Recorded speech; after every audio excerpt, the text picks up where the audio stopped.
मिलिटेस को लेकर पिछले काफ़ी समय से देश भर में जागरूकता अभियान चलाया जा रहा है। भारत सरकार के प्रयासों से दुनिया भर के साल 2023 को इंटरनेशनल ईयर ऑफ मिलिटेस के रूप में मनाया जा रहा है। मिलिटेस सिर्फ सेहत ही नहीं बल्कि किसानों की कमाई बढ़ाने का जरिया भी बना है और इस बात को साबित किया है फतेहपुर के अथोसर ब्लॉक के ग्राम जरोली निवासी किसान दिनेश सिंह ने। दिनेश सिंह ने बताया कि पहले मोटे अनाज की कृषि होती थी, परंतु वर्तमान में हम मोटे अनाज की कृषि को भूल रहे हैं। लगातार कृषि गोष्ठियों और कृषि वैज्ञानिकों के मार्गदर्शन से मैंने मोटे अनाज की कृषि की शुरुआत की।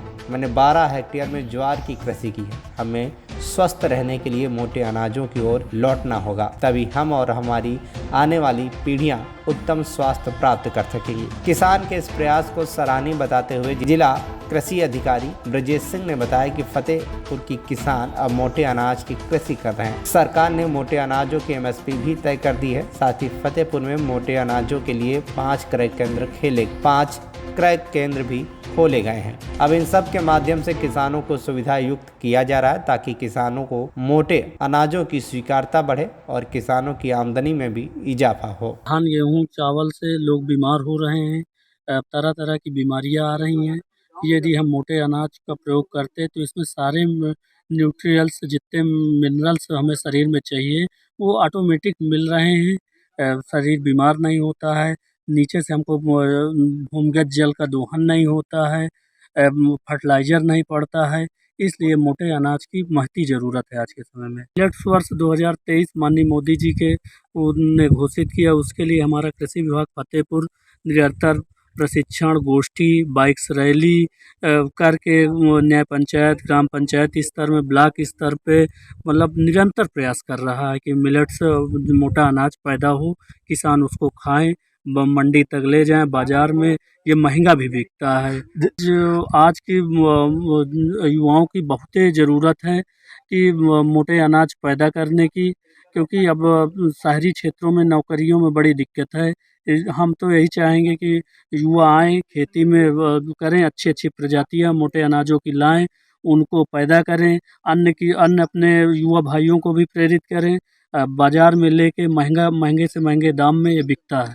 सरकार निरंतर चाह रही कृषक उत्पादक संगठन बनाने के लिए, उसके लिए निरंतर वो काफ़ी कुछ मदद कर रही है, जैसे बीज, खाद, दवा, मशीनरी, यहाँ तक कि बीज से बाज़ार तक मतलब हर जगह मदद कर रही है एफपीओ की सर। तो सभी किसान भाई जो किसान परिवार से हैं, उनके युवा लड़कों से ही निवेदन करूँगा कि आप लोग पढ़िए, पढ़ने के बाद यदि गवर्नमेंट नौकरी नहीं मिलती है तो बढ़िया खेती वैज्ञानिक ढंग से करिए, मोटे अनाजों की खेती करिए, डेयरी फार्मिंग तमाम चीज़ें हैं जिससे आपको अच्छा पैकेज गांव में ही मिल जाएगा और कई लोगों को आप रोजगार दे सकते। अपने बचपन से देखा है कि हमारे पूर्वज अधिकतर यही मोटे अनाज की खेती करते आ रहे थे, लेकिन अधिक अन्न की ज़रूरत के लिए हमने सिंचाई के साधन किए और ज़्यादा माने फोकस किया गेहूं चावल के ऊपर।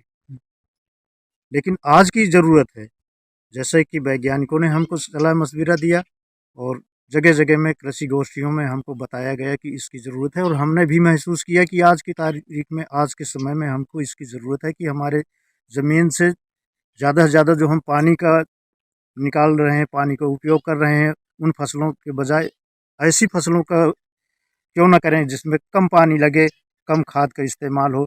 और पहली बात तो हमारे पास में खुद डेयरी फार्म है और हम प्राकृतिक खेती करने पर ज़्यादा इस समय फोकस कर रहे हैं, तो इस तरह के मोटे अनाज उसमें बहुत अच्छा उत्पादन देने के कंडीशन में है। इसको सोच करके हमने ये चीज़ शुरू किया और कर रहे हैं। हमारी ज्वार की फसल 12 एकड़ में है। किस तरह से कृषि विभाग की तरफ से हमको हर बार गोष्ठियों में इसके बारे में विस्तृत जानकारी दी जाती है कि इसके क्या फ़ायदे हैं, मोटे अनाज से हमारे स्वास्थ्य के, हमारे आने वाली जनरेशन के, हमारी मिट्टी के ऊपर कितना प्रभाव पड़ेगा।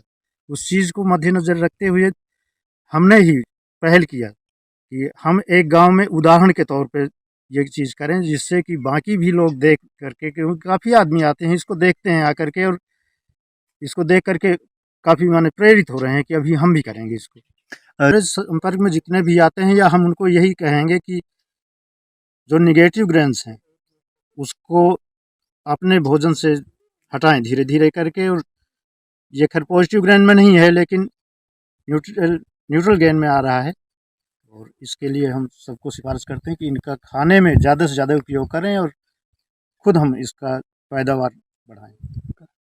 मेरा नाम दिनेश सिंह। और सरकार जो है मिलेट पुनरुद्धार कार्यक्रम के अंतर्गत सभी जो हमारे मोटे अनाज थे, जिसको हम श्री अन्न के नाम से जान रहे हैं इस समय, तो इनको प्रोत्साहित करने के लिए या इनके बढ़ावा देने के लिए जो हमारे विलुप्त हो रहे थे, इनको पुनः इनकी स्वीकार्यता जनता में लाने के लिए निरंतर कृषकों को प्रोत्साहित किया जा रहा है।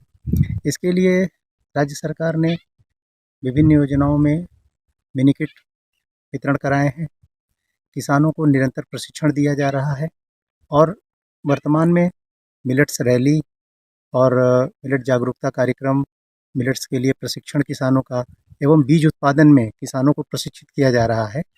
और आप देख रहे हैं कि यहाँ पे फतेहपुर में लोगों ने सांवा, कोदो, राई, रागी के अतिरिक्त ज्वार, बाजरा और ज्वार में तो हमारा जनपद वैसे भी अच्छा उत्पादन करता रहा है, लेकिन अब लोगों में इसकी स्वीकार्यता बढ़ रही है।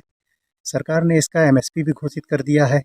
जनपद में 5 क्रय केंद्र भी खोले जा चुके हैं, तो किसानों को हर तरह से फैसिलिटेट किया जा रहा है ताकि मिलेट्स की स्वीकार्यता बढ़ती जाए, किसान इसको उत्पादन करके अपनी आमदनी को बढ़ाएं, और जो आम जनमानस है ये अपने आहार व्यवहार में इसका समायोजन कर लें, इसको सम्मिलित करें, ताकि उनके स्वास्थ्य को बढ़िया बनाया जा सके।